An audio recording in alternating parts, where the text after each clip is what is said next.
Está começando mais um Carnecast, o primeiro podcast do Brasil a falar sobre carnes e produtos carnes. Olha só quem tá aqui, ele, amigo, host, expert no assunto, Carlos Guerra. Mais um episódio, galera tem gostado, tem dado um feedback positivo. Vamos falar de um assunto muito importante para carnes hoje, um parâmetro de qualidade fantástico. E estamos aqui para falar um pouquinho, beber um pouquinho de vinho, comer uns aperitivos aí. Exatamente, o pessoal aqui tá caprichando, trouxe um aperitivo, o negócio tá ficando interessante, hein? Daqui a pouco começa a pintar sponsor aí, ó. Mas, cara, nós tomamos um vinho desse aqui. Que vinho que é esse negócio? Que negócio maravilhoso. O que é que nós estamos tomando aqui? Qual que é a relação? É legal esse aqui, hein? Você gostou do vinho, Lucas? Eu gostei do vinho. Agrada o paladar? Esse vinho... Agrada, me gusta. Dificilmente vai desagradar, né? É um vinho... Chuta o país ou não? Tendenciosas escolhas sempre acontecem por aqui. Deve ser da bota, né?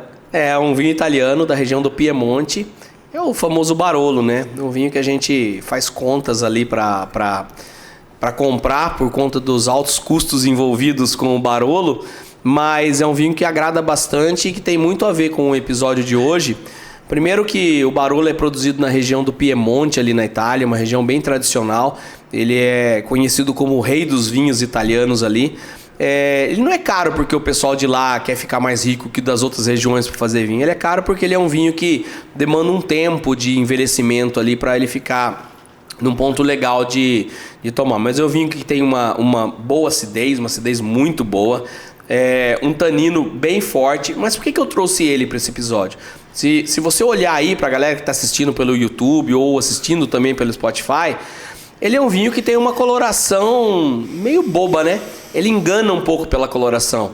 Ele é feito da uva Nebbiolo, e a uva Nebbiolo ela não tem uma boa extração ali dos componentes de coloração do vinho. Não tem muito ali. Então o vinho ele fica com uma coloração um pouco clara. Meio marrom, meio esquisito, né? Você pensa que é um vinho da uva Pinot Noir, por exemplo, que dão vinhos menos encorpados.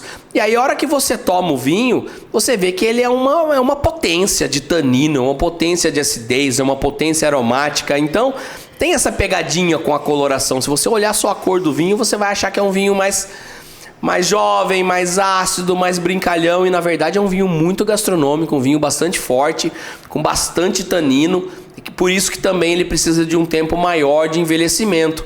E aí a gente vai falar de coloração, né? De produtos carnes. Então por isso que a gente trouxe esse vinho para o episódio de hoje. Além de gostar bastante, e foi uma grata surpresa positiva. Esse vinho da safra 2017 já num ponto bem legal para tomar, que ele é considerado até jovem para Barolo. Pois é, o vinho realmente é interessante. Parece que você vai tomar ele, parece que é um negócio fraquinho, mas ele é um vinho contra-intuitivo, né? Você toma ele e você fala, opa, que é isso aí? Se fosse tomar cegas, a hora que você olharia ali, você fala, opa, deve ser alguma coisa tranquila de início, né? Mas ele é diferente, ele é potente. Mas é bem isso. A gente julga muito o vinho aqui pela aparência, que a gente tava falando que ele é de um jeito, que na hora que você toma você percebe uma coisa completamente diferente. E é exatamente sobre isso que nós vamos falar, né? Quando o consumidor vai comprar um produto, ele vai comprar pela aparência. A primeira impressão que ele vai ter é se tem uma etiqueta bonita, coloca ali preto e dourado, o negócio virou gourmet. Mas aí o produto tem uma cor legal, não tá soltando líquido, como é que ele tá. Então hoje o assunto vai ser sobre coloração. Por que coloração é tão importante? Eu acho que a pergunta que a gente faria agora, por que a gente demorou tanto para fazer um episódio de coloração, né? Talvez um pouco de falta de segurança e uma necessidade de estudar mais a fundo esse assunto, que é o primeiro parâmetro de qualidade de qualquer produto carne. E um ponto também é que tudo que nós falamos, a consequência de todos os problemas que nós trouxemos era a perda de coloração ou alteração de coloração. Então é um assunto muito propício que vai desmistificar algumas coisas. Então, continuando, por que cor é importante? A cor é o primeiro parâmetro de qualidade que o consumidor percebe ao decidir por comprar a marca A, a marca B ou por não comprar marca nenhuma. Quando ele olha o produto na prateleira, antes dele pegar, dele tocar o produto, ou às vezes ele nem chega a tocar, dependendo da coloração, ou quando ele chega no açougue para comprar uma carne, ele olha ali a carne através do balcão. A coloração é o que diz para ele se a carne está boa ou não. Se o produto acabado é fresco ou se não é fresco. Então, a tradução de coloração para o consumidor final independente se o produto é industrializado, se o produto é frescal ou como ele é sinônimo de o produto estar mais fresco ou menos fresco. E a coloração é um dos assuntos mais pesquisados cientificamente. Você pega países como os Estados Unidos, por exemplo, tem um percentual imenso de pesquisa relacionada desde antes do animal nascer, desde antes do animal ser concebido ali, né? Quando você vai planejar o cruzamento genético do animal, a coloração é um ponto importante de análise lá no final. Não só a coloração, a manutenção da coloração ao longo da vida de prateleira do produto, que está relacionada com todos os outros fatores. É um indicativo muito importante para o produto de frescor. Tem a percepção do consumidor. Existem alguns produtos, por exemplo, eu assisti algumas palestras no congresso de 2023 do iCommerce, que mostra pra gente que alguns processos de maturação de produto vão contra o processo de maturação do ponto de vista do que o consumidor acha fresco, mas melhora algumas características sensoriais do produto. Mesmo assim, a coloração fresca ainda é necessária ser mantida para que se tenha uma boa venda do produto.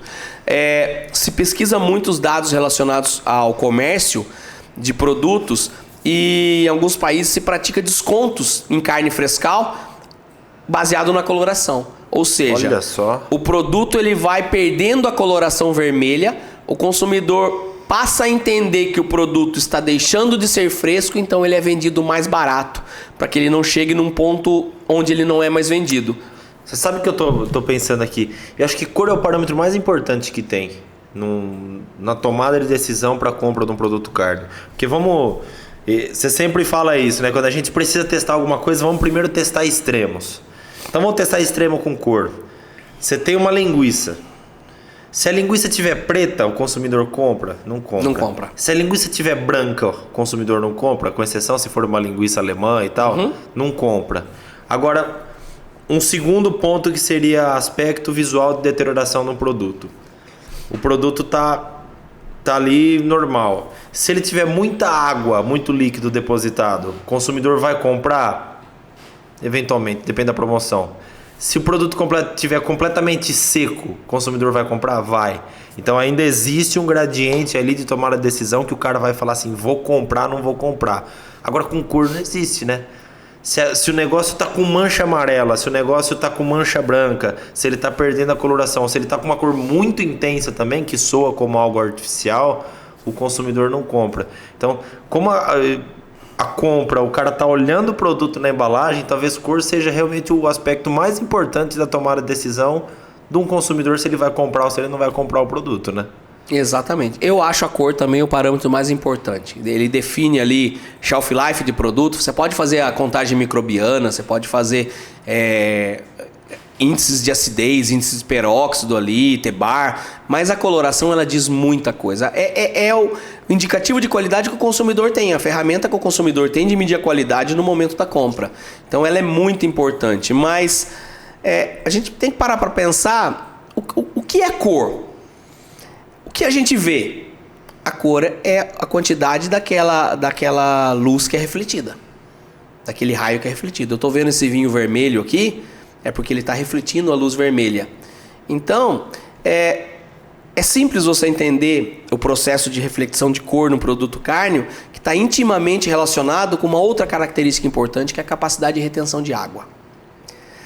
Então, se você pegar uma carne suína, por exemplo, a gente aprende na universidade lá que a carne suína ela pode estar boa, ela pode estar PSE ou ela pode estar DFD. Se a gente traduzir as siglas PSE e DFD, o PSD é uma carne pálida, é uma carne mais clara do ponto de vista de coloração. A carne DFD, o D do DFD é dark, ela é mais escura. A gente sabe que carne PSE ou carne DFD são várias reações químicas que acontecem ali que aumentam ou diminuem o pH. Aumenta não, deixa de cair a um nível mais baixo o pH, que reflete na capacidade de retenção de água. Então a gente vê uma carne PSE dentro de um frigorífico, por exemplo, a gente fala, essa carne tem baixa capacidade de retenção de água, mas o que eu vejo é que a carne está mais clara. Eu vejo uma carne mais escura, essa carne está tá com muita água, ela vai estragar rápido porque ela tá com muita água acumulada dentro dela, porque ela é DFD, porque ela tá escura. Então, a coloração da carne, ela tá intimamente relacionada à capacidade de absorver a luz ou de refletir a luz vermelha. Quanto mais água ela tiver, mais a mioglobina ali, que é o componente responsável pela coloração da carne natural, vai estar inchada com água, as moléculas vão estar mais longes e mais luz ela vai absorver. Se ela vai absorver mais luz, ela vai refletir menos. Quando ela reflete menos, ela tem uma coloração mais escura, ela aparenta estar mais escura. Se ela tem menos água, as moléculas estão mais próximas, ela não absorve tanta luz, ela reflete mais. Então eu vejo ela mais clara, reflete mais a luz vermelha. Então, a medida de coloração, existe um equipamento que se chama colorímetro, existem outras medidas hoje, tem algumas inteligências artificiais que medem cor pela foto. Uma medida de teor de proteína da carne dentro do frigorífico, na prática, a gente vê pela cor. O branco é a gordura e o vermelho é a proteína. Então, a cor nos diz muita coisa e ela é a capacidade de refletir a luz vermelha. Você sabe que um ponto que me chamou muita atenção uma vez sobre cor, a gente estava na ocasião fazendo um projeto também de extensão de shelf life, um cliente e tal, e aí nós rodamos, o apelo do cliente era o seguinte: quando eu utilizo determinado produto eu tenho perda de coloração. E aí falei, vamos fazer todas as análises possíveis para fazer o negócio, né? Vamos fazer shelf life, vamos fazer taxa de crescimento diário, vamos fazer tudo e vamos fazer colorimetria, vamos ver o que aconteceu. Aí na ocasião o André tava junto e tal, ele mandou um relatório e aí tem lá, né? É como se fosse um campo minado o negócio ali, né? A, B, C, L e H, né? Na análise de colorimetria. Aí a hora que o André mandou, eu não tinha entendido absolutamente nada do que estava ali e começou a fazer a análise entre A, B, vai ser como se fossem as coordenadas ali e tal. E aí tinha um deslocamento em uma dessas letras. E o cliente falava que perdia cor e tal. O André mandou um comentário, ele falou assim: na verdade o que está acontecendo aqui não é que o produto está perdendo coloração vermelha. O produto está desenvolvendo coloração amarela. São coisas diferentes, uma coisa não tem nada a ver com a outra. Ele não está deixando de ter uma cor ali. Não, a outra cor que está mais intensa que está se desenvolvendo. Então, existe algum fenômeno por trás disso que motiva a estabilidade de alguma cor que já foi pré-estabelecida ou que motiva o aparecimento de desenvolver alguma outra cor. O que é normalmente as razões que acontecem para ter essas mudanças de colorações? A coloração é uma combinação das cores primárias, né, Lucas? Então, quando a gente mede a colorimetria ali, a gente mede as cores primárias, então é a tendência dele ficar mais vermelho, ou ir mais pro azulado de um outro lado, uma tendência dele ficar amarelo ou esverdeado, ou a questão da saturação da cor também, da matiz ali é muito importante. São análises que geram resultados bem legais. Mas se eu pensar do ponto de vista de coloração vermelha, que é a coloração que o consumidor está associando ao produto ser mais fresco ou não, carne é vermelha, eu tenho duas formas de fazer isso, pensar a cor dentro de uma indústria. Se eu pensar numa linguiça, por exemplo, uma delas é adicionando corantes, que eles vão praticamente tingir o produto ali. Então eu tenho corantes, por exemplo, como carmim de cochonilha, é um corante natural, permitido para se utilizar em produtos cárneos, onde a base da coloração dele é um componente chamado ácido carmínico, que tem essa característica de refletir a cor vermelha. Tem outros corantes em outros segmentos da indústria alimentícia, por exemplo, como Ponçô, não é permitido em produtos cárneos, mas a cor dele está relacionado ao naftaleno sulfonado que tem ali, que é um outro componente químico. Porque cor é importante, mas a estabilidade dessa cor é importante também.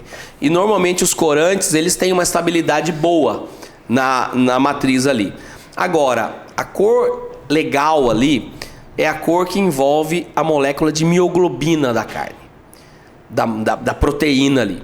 Então, se eu pensar numa carne in natura, que ela não tem a presença de corante ali, eu posso pensar na mioglobina, e a mioglobina é o principal fator responsável pela coloração de produtos cárneos. E aí todos os componentes que a gente vai falar dependem da mioglobina. Então vamos explicar um pouquinho quimicamente o que é a mioglobina. É a proteína da carne, ela tem um grupo M, onde o elemento central químico desse grupo M é o ferro. O ferro, ele tem capacidade química ali na molécula de mioglobina de fazer 6 ligações químicas. 4 dessas ligações químicas, elas já estão ocupadas com o nitrogênio da proteína ali. Então você pensa o ferro ligado a 4 moléculas de nitrogênio. Então faltam 2 ligações químicas para esse ferro. Uma delas está próxima ali a uma histidina, que é uma proteína proximal. Então ele faz uma ligação com uma histidina, que seria como se fosse uma cauda da molécula e fica ali. Sobra um loco para eu fazer a ligação. Esse loco que sobra para fazer a ligação muda toda a história. Então, pensa que esse loco que sobra para o ferro fazer a ligação, esse ferro, ele está com a valência mais 2. Esse loco que eu tenho, porque ele está ligado 4, o outro está próximo da histidina proximal, eu tenho mais um loco para fazer a ligação. Se eu chegar e ligar uma molécula de oxigênio ali, eu tenho uma molécula de oximioglobina, que é uma molécula que tem uma coloração vermelha brilhante. Se no lugar desse oxigênio eu não tenho nada, eu tenho nenhuma ligação ali e essa estabilidade química é estabilizada por outros componentes ao redor ali, eu tenho o que eu chamo de deoximioglobina, que também é vermelha. Se eu pego uma molécula de monóxido de carbono, CO, é um gás tóxico, né? E liga nessa molécula, eu tenho monoximioglobina. Esse é um composto estável. Eu li alguns artigos que uma das maneiras de se manter a coloração vermelha em carne fresca é você colocar numa atmosfera modificada com CO, monóxido de carbono. No Brasil não é permitido. Estados Unidos é permitido. Em alguns limites é muito bem controlado eu embalar uma carne fresca numa atmosfera modificada que tenha alguma concentração de CO, de monóxido de carbono. E aí essa cor é vermelha por um tempo bem maior.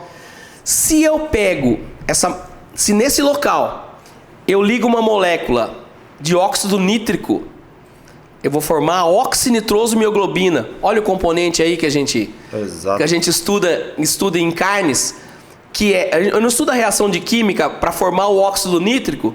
Ele nada mais é que esse óxido nítrico vai ligar no lugar ali do oxigênio e vai formar a oxinitrosomioglobina. Se eu pegar a literatura, tem uma lista de uma infinidade de componentes de óxidos que eu posso ligar ao ferro da mioglobina e vai ter componentes que são mais estáveis ou menos estáveis. Aí eu pego essa molécula de oxinitrosomioglobina e aqueço ela. Eu desnaturo a parte proteica ali dessa proteína. Aí eu formo o nitroso hemocromo, que é um outro componente que também está ligado com o nitrito ali.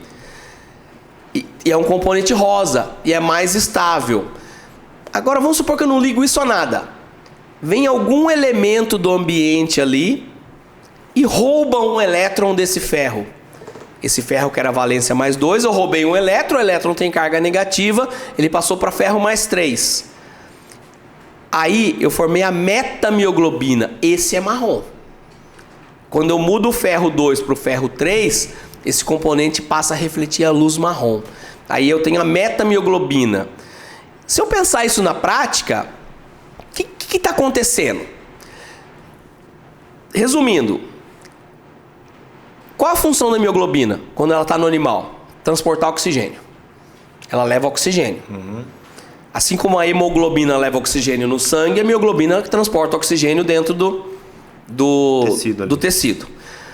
Todas as reações que acontecem de oxidação da mioglobina, quando eu vou consumindo oxigênio, fazem com que a coloração vermelha seja prejudicada, com que eu perca a coloração vermelha.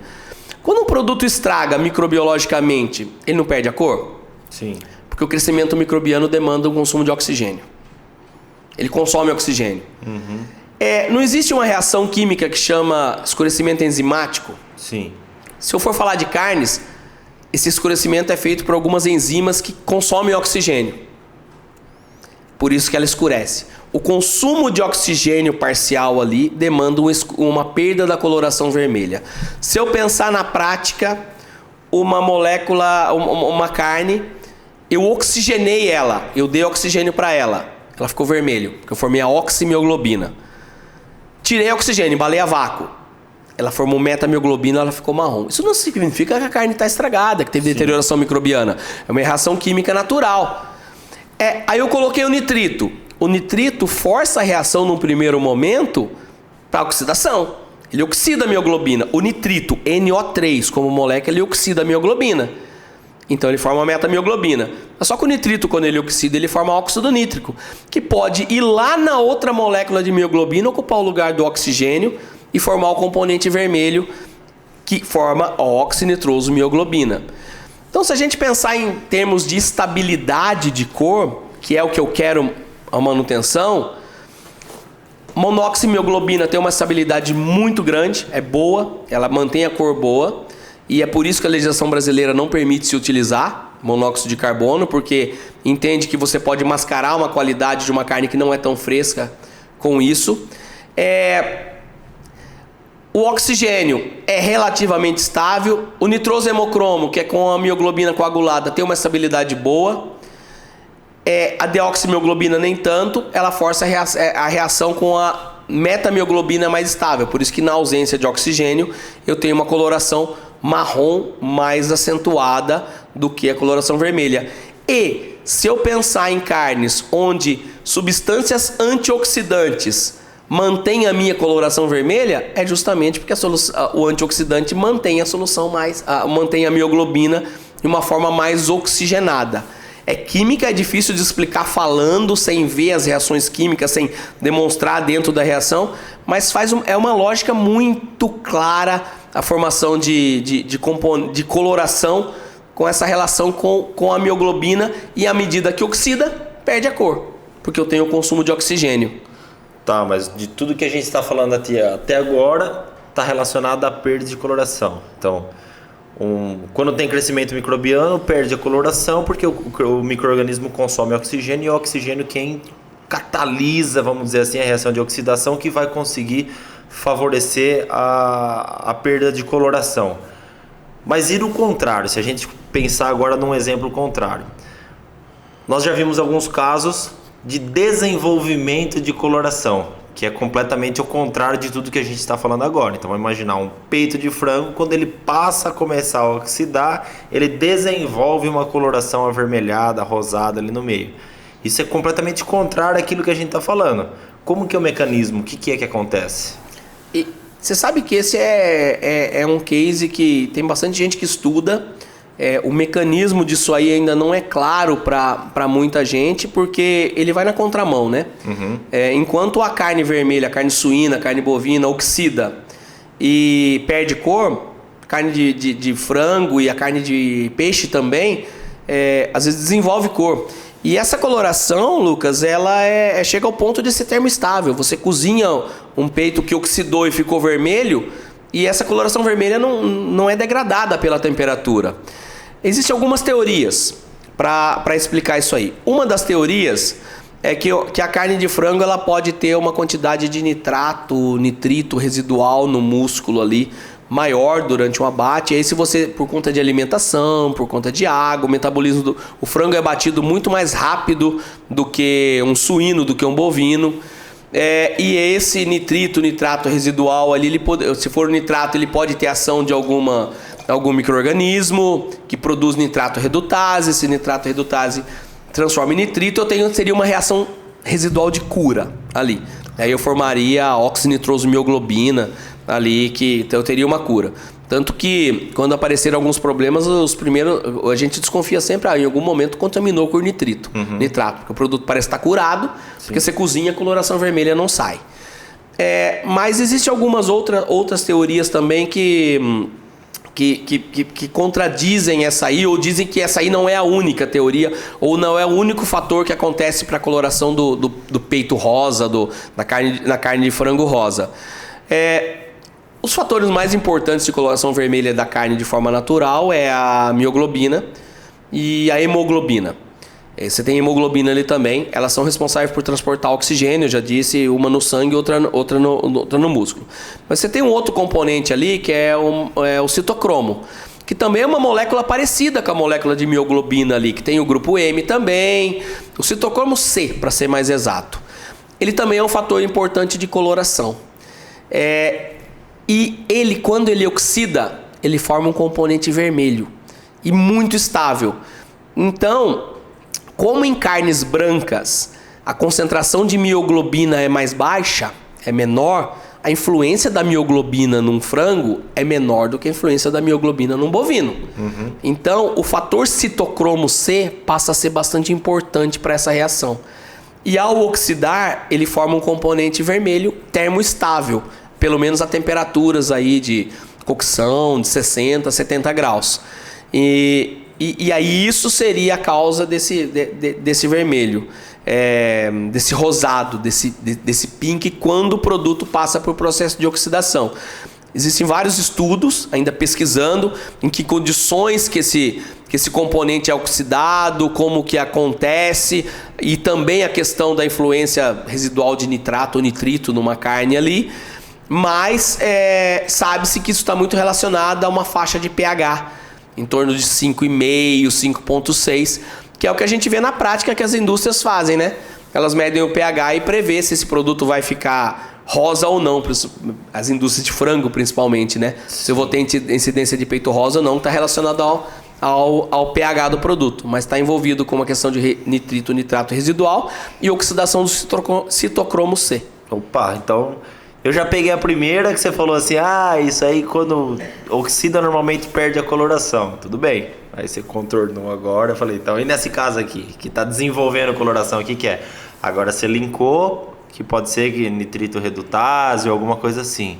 E em presunto Parma, por exemplo, que é só sal, não tem nitrito e desenvolve coloração, o que é que acontece? Então, o presunto de Parma, ele é não só o Parma, né, mas tem algumas denominações de origem de presunto curado europeus que não permite a utilização do nitrito e nitrato para fazer a cura do produto. É importante deixar claro que a cura, o nitrito é um agente de cura, mas eu consigo fazer a cura também só com sal, se eu não tiver nitrito ou nitrato.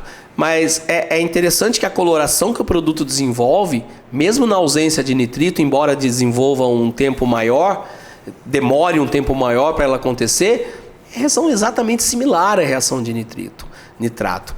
Isso aí está relacionado a um outro componente químico, que é uma molécula de zinco, ocupa o lugar do ferro central, da molécula de mioglobina ali, e forma um componente chamado zinco protoporfirina, que é um componente vermelho e muito estável, mais estável inclusive do que a oxinitrosomioglobina, que é o componente formado pelo nitrito, o óxido nítrico ligado à molécula de mioglobina.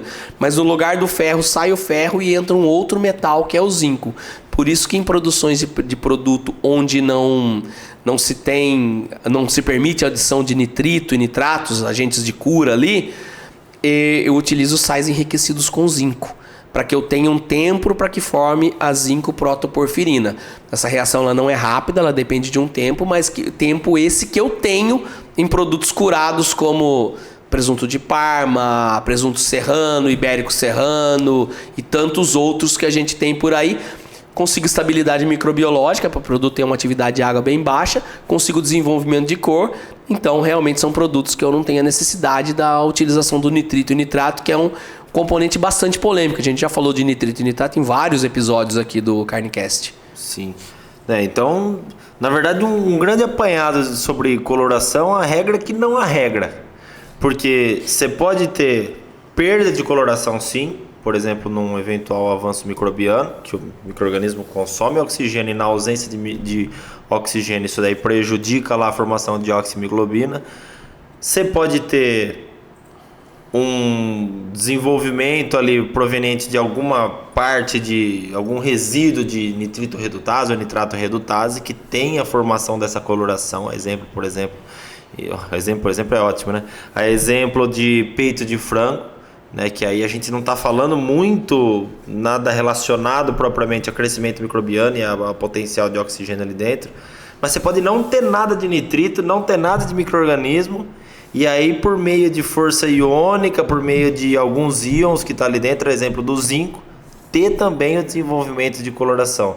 Então você tem basicamente um equilíbrio ou desequilíbrio eletrônico que você tem ali dentro, você coloca sal e alguma coisa relacionada a zinco, proveniente, eu acredito que da própria matéria-prima que está sendo feito o produto, e ainda assim desenvolve coloração. Então, coloração na verdade é um tema muito mais abrangente, muito mais complexo e sofisticado do que a maioria das pessoas pensam, né?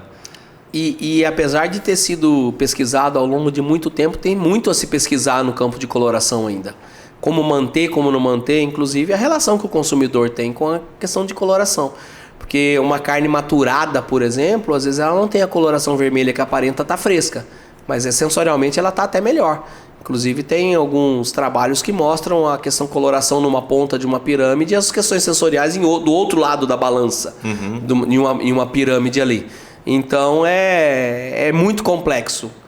E ainda tem outros fatores que acabam influenciando, que a gente até nem falou, né? Porque imagina, num lugar você tem crescimento microbiano, imagina que a gente pega tratamento 1, 2 e 3. No 1 você tem crescimento microbiano, no 2 você tem desenvolvimento ali de nitrito redutase, e no terceiro você tem a formação por força iônica, sei lá, alguma coisa assim, com zinco. Você coloca os 3 tratamentos, um normal e você coloca o UV em cima. Qual que é o impacto disso? O que vai acontecer em cada uma dessas reações, né? Que o UV também vai mudar a coloração. A UV vai mudar e ela também vai favorecer a oxidação, né? Ela é um agente pró-oxidante. Mas aí em cada um desses tratamentos, o que será que vai acontecer? Vai desenvolver coloração amarela? Vai perder coloração vermelha? Vai aumentar brilho? O que vai acontecer? Como aquela cor vai ser refletida? Porque ainda tem essa, né? Brilho e opaco, né? Qual que é a quantidade de luz que é refletida naquilo que está ali? Então é um tema muito mais complexo e que às vezes as pessoas não dão muita atenção, né? Não param para pensar em toda a ciência e tudo que está relacionado à formação de coloração em produtos carnes, né? E vamos passar uma linha, né? Um risco. No fim do dia o consumidor vai comprar o produto pela cor, né? Exatamente. Então a gente, como profissionais da indústria, não só de carne, mas de alimento de forma geral, tem que entender isso aí e entregar para o consumidor o que ele acha que está melhor, ou que ele entende que o que ele quer no final. O grande chefe é o consumidor. Esse é um episódio short, na verdade, né? É um deep short, né? Na verdade, a gente concentrou tudo, tem muita complexidade no negócio. Enquanto você estava falando aí, até fiquei meio pensando em algumas coisas. Falei, nossa, é muito mais complexo, né? E eu estava pensando que aquela frase vem muito a calhar, né? Que o óbvio só é pro olho que é treinado, porque não é treinado, não é. Então, às vezes os caras olham, tá perdendo a cor, é alguma coisa no ingrediente que foi colocado, ou ficou fora da geladeira. Mas o que é que tá por trás, né? E aquela coisa, né? Não é quanto mais eu estudo, menos eu sei. É que quanto mais eu estudo, mais apto para fazer pergunta mais complexa eu tô, que eu ainda não tenho a resposta dela, né? Sim. Então esse negócio de cor é algo que é muito superficial. Todo mundo trata de maneira muito superficial, mas o buraco é muito mais embaixo, né? Inclusive é um buraco negro. Fator que influencia o negócio, né? É um buraco negro que às vezes é desconhecido ainda. Tem que se pesquisar. Muito campo para pesquisa. Essa questão do peito rosa, por exemplo, tem muito campo de pesquisa em cima disso. Muito legal, muito legal. Tenho certeza que realmente vai ajudar muita pessoa. Não sei se vai ajudar, mas que vai perturbar e que vai incomodar muita gente quando ouve esse negócio aqui, que vai começar a olhar com um olhar um pouco mais crítico, né? Vendo que fator que será que está influenciando o desenvolvimento ou a perda de determinada coloração, né? Tenho certeza que esse episódio, de maneira bem rápida e de maneira bastante incisiva, vai conseguir desconfortar a pessoa que está ali, que eventualmente tem um problema com coloração. Falar isso de forma rápida é complexo, porque a gente não falou de várias outras coisas que também influenciam o cor, como por exemplo transferência de elétron no NAH, por exemplo, nas enzimas que tem ali, lactato influencia na coloração, se ele é L ou se ele é D, enfim. O objetivo do episódio é provocar a curiosidade para se ler mais coisas relacionadas à formação de cor, que é um assunto muito legal, muito complexo, é muita bioquímica, a reação de Krebs, e a gente vê que tudo está relacionado. e o objetivo é provocar, então a gente passa a régua, para. E se o pessoal quiser que a gente grave um muito mais complexo, que a gente traga algum convidado que saiba muito mais ainda sobre cor, para que a gente fique num papel aqui de questionador, né, e tire todas as nossas dúvidas, comenta aí, manda mensagem pra gente, fala, ó, grava outro sobre coloração, esse tema realmente me interessa muito, leva um cara extremamente expert aí, e vai ter um cara desse aí aqui no Brasil daqui nos próximos dias. Então nós vamos ver se a gente consegue essa oportunidade de gravar com o cara. Então é um assunto que chama muita atenção, que está completamente relacionado ao desempenho da empresa no produto que vai vender lá para o consumidor toma a decisão baseado na cor. Então comenta aí, manda mensagem para a gente. E mais 2 recados, né? O primeiro deles: coloque aí no seu celular, adicione o contato da Carne, o número está aqui na descrição do vídeo. É a primeira inteligência artificial do mundo treinada e desenvolvida para solucionar os problemas do seu dia a dia, todos eles relacionados à carne. Então deve ter alguma pergunta que você faça aí sobre coloração que ela vai saber responder. Você tem o número dela aí? Vamos falar o número para a galera que só está ouvindo? É uma conversa de WhatsApp, você adiciona como um contato, como seu melhor amigo aí no WhatsApp. O número é 19 99813 7548. De novo? 19 99813 7548. Pois é, adiciona a Carne aí, eu desafio você a fazer uma pergunta para ela, e vai lá no Google e faz essa mesma pergunta. Vamos ver onde você vai ter menos trabalho e onde você vai ter seus esforços poupados para ter a resposta no menor tempo possível. E o segundo recado é: vai lá nas nossas redes sociais, vai lá no Instagram, curte e comenta na foto oficial do iCommerce 2024, que vai acontecer aqui no Brasil em agosto, né, se não me engano, de 18 a 23 de agosto. E nós vamos fazer um sorteio para todo mundo que curtiu e comentou nessa foto aí. Nós vamos premiar com 1 semana de adesão nesse evento, que é a Copa do Mundo de Tecnologia de Produtos Carnes. Esse evento tem uma sessão totalmente dedicada à coloração de produtos carnes. Olha só. Tamanho é um assunto. Então, se a galera gostou do assunto, de forma rápida e rasa que a gente foi, porque o nosso nível de conhecimento também não permite ir muito a fundo, a gente vai atrás de alguém que, se o assunto despertou interesse, vamos atrás de alguém, e quem sabe lá no iCommerce a gente não faz uma mesa redonda para falar de coloração de produtos carnes. Exatamente. Então, você acha que se esse assunto faz sentido para alguma pessoa, curte, comenta e compartilha esse vídeo, compartilha esse episódio desse podcast para alguém que você acha que você pode ajudar e que isso possa fazer sentido. No mais, saúde! Saúde!